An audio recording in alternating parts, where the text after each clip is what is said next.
Training at London Irish this morning, how beneficial as a coach was that for you to test yourself against that kind of opposition? Yeah, it was really good. Going backs on backs to test, the set piece moves. I think the forwards got a lot out of it as well. Doing live scrums, we've not been in a position to do that. Just sheer numbers, so putting two squads together and training against something slightly different. Always the way with any team, you tend to train against your own sort of style. So to come up against a different style is really important. And the team session itself was we got a lot out of it. Being able to put phases together against 15 opposition again. I'm really impressed. For our first hit out before we play Rotherham next week. Really impressed with how we went. So we've been working for 8 weeks. You kind of don't have a barometer as to where you are, and I think we're in a good spot. Yeah, with just the one pre-season match against Rotherham next week, that must make this kind of event even more important. That's it. We had to cancel our fixture against Blackheath on Saturday, and this was the next best thing. Doing a controlled environment test, not full on tackling, so we keep as many fit bodies for that Rotherham game.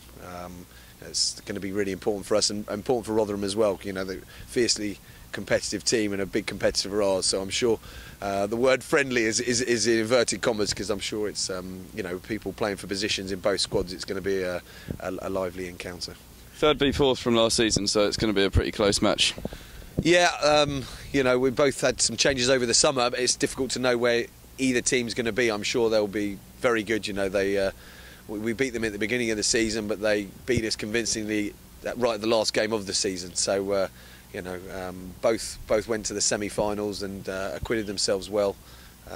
So, like I say, they'll be, although we don't play them until the latter part of the autumn, there'll be fierce competition across the board. New signings this week: Will Carrick-Smith and Tyrone Moran. What will they add to the squad? Well, depth and quality, two good words to use, and size. Will Carrick-Smith is he's a big boy. We've prided ourselves on our forward effort, and it's been a big part of our success over certainly over last season. And Will just adds to that. He's bordering on 130 kilos. He's nearly 7 foot tall.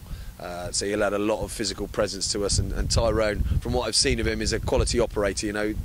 Those two guys have only been training with us for a couple of days, and out here this morning, you'd think they've been here for the whole of pre-season. So they've picked up what we've done really quickly, and I've been very impressed with them. How pleased are you with the overall makeup of the squad going into this season? Really impressed. I think we've got a couple of bodies to get back on the pitch. A couple of our key guys like Max Mayman, James Hallam, Miles Mantella, Matt Williams, still not taking a full part in training, but hopefully over the next couple of weeks they'll come back into it to add even more strength and depth to the situation. But across the squad, I think it's looking really good. The new recruits that have come into a man have added to the squad.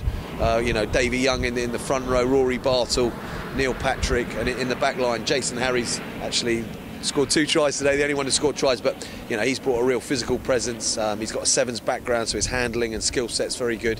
I've been really pleased with the recruitment, and the squad, as long as we can keep it fit, is in good shape. And nearly the end of pre-season, how would you assess it as a whole period? It's been a good success. The weather's been kind to us, and so we've had most mornings, unlike now, it looks like we're in the middle of winter. But we've had smiles on faces turning up.